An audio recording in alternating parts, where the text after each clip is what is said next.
Okay, good afternoon, everyone.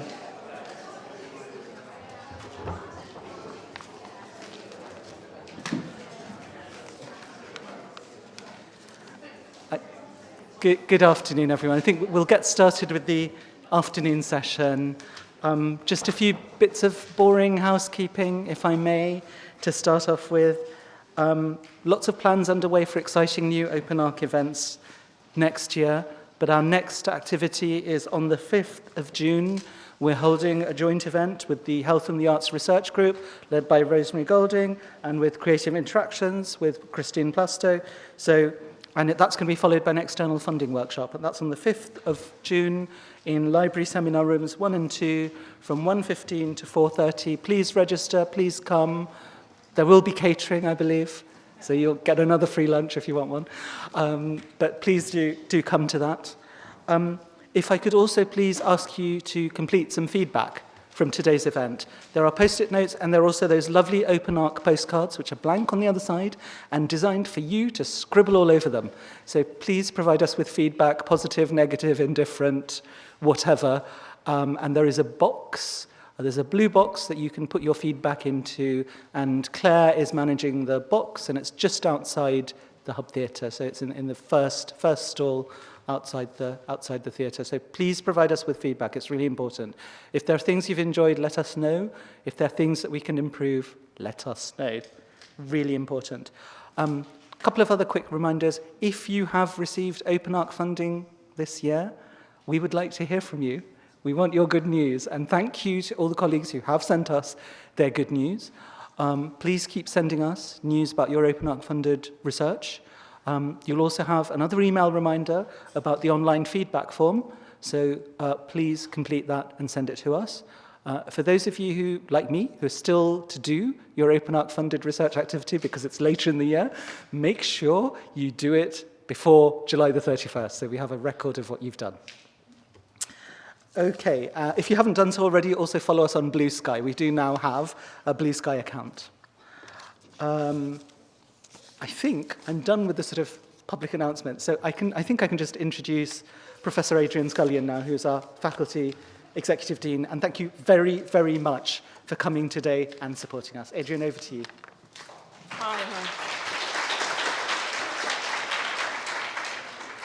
Hi, everyone. It's really nice to see you all. It's really what a treat to be on campus in this lovely weather, isn't it? It's really a special place, and events like this are so special to bring us all together as well. So thanks for inviting me along. I'm really delighted to be here because it gives me a really good opportunity to say thank you for the research work that you have been doing, the research management that the Open Arc team have been doing, and thank you for the work that you're doing to develop, to deliver, to share great research in and out of the School of Arts and Humanities. You have achieved so much, colleagues.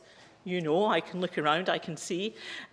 You have achieved so much in the short time that you've used the Open Arc structures, shape, to support and develop the work. And it really bodes well for the future, doesn't it? It bodes well for the work to come as that shape, as that structure embeds, iterates, as the models for good practice are shared amongst us all.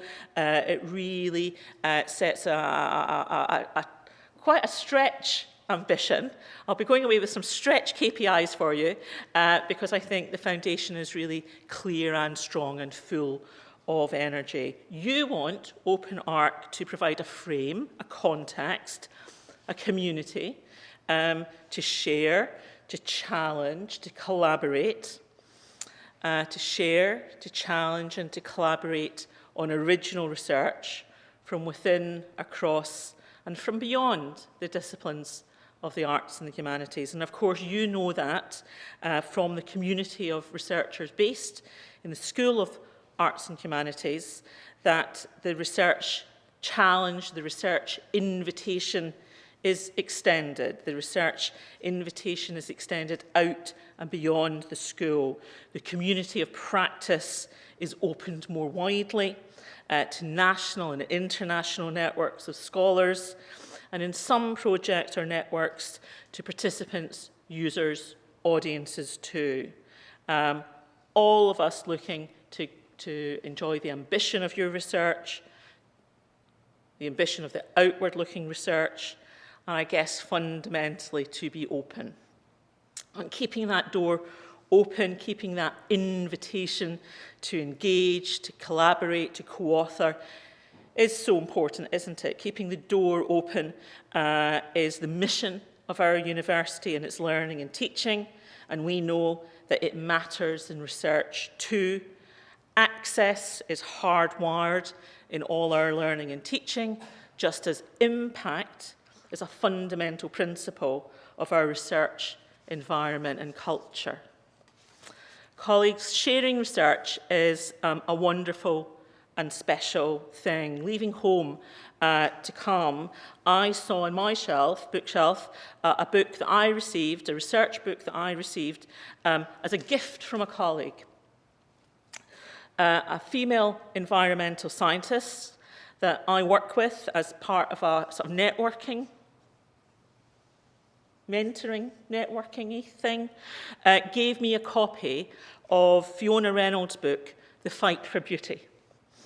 And how special was that? How special, and I reflect how special that was for me. A carefully chosen book that was resonant with the giver's research interests as an environmental scientist, that was directed towards my work as a cultural historian, and looking to join the dots, using that research, using Fiona's research to join the dots around landscape, place, and environmental studies, and written by an inspiring woman academic. A great fit for me and my colleague, a special object. A book and output is always a special object, isn't it? But even more special, that journey of discovery and illumination when you open the leaves, when you read, when you actually engage with the research and you're sharing in that learning and sharing in that community of researchers. Colleagues, as you undertake this work, as we look to share our research, we're all alert, aren't we, to the internal and external pressures on our art side subjects, and perhaps on arts and humanities most of all. There have been and are challenges to the worth of studying in these disciplines at every educational level. There have been and are attempts to put one side of the academy, one side of the research community, science side, against art side, against other kinds of methods, other kinds of questions. And there's been a pushback from the media and even government on the teaching and research of topics that might seem difficult, that might seem to challenge norms, or that might value otherness, that might include new objects of study, use new methodologies, new approaches to study, or bring new voices into the space of research and the community of learning that drives that.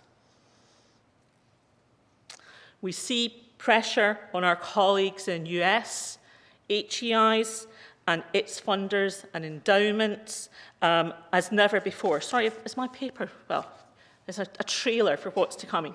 But we're seeing pressure on our US colleagues as never before, aren't we?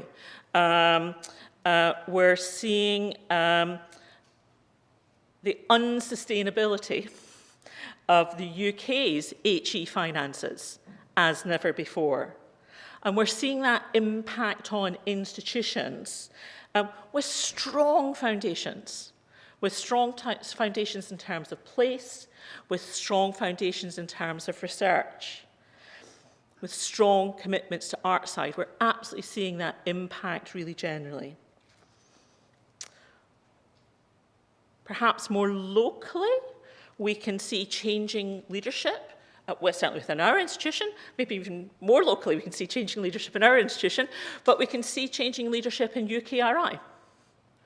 a new chief executive joining there, and we'll see the missions of government, the missions of the new government, well, the one-year-old government, being brought to bear on policy making, and absolutely, colleagues, I think will have no question will be brought to bear on UKRI and its priorities. So those missions around about economic growth, the NHS, safer streets, breaking down barriers for opportunity and clean energy will absolutely shape the research environment moving forward, whether that's as thematic opportunities or whether that's just as a reiteration, a refresh of grand challenge agenda. But colleagues, I think we need to be alert to that, and that's why groups like yours thinking about organising research into communities will be so important. And colleagues, European funding is back. European funding is open for UK engagement, and that's another route, another set of networks for some of your projects and some of your goals. In such a context of change, challenge, it's incumbent upon us to ensure that what we do is of the highest quality. That it's inclusive and including, that it's open and it's new, and that it's rigorous. We want to share it within the academy in events like this. We also want to share it in our teaching, driving, refreshing our teaching. We want to share it in our publishing, and we want to share it in our engagement with academic networks and with non-academic users too.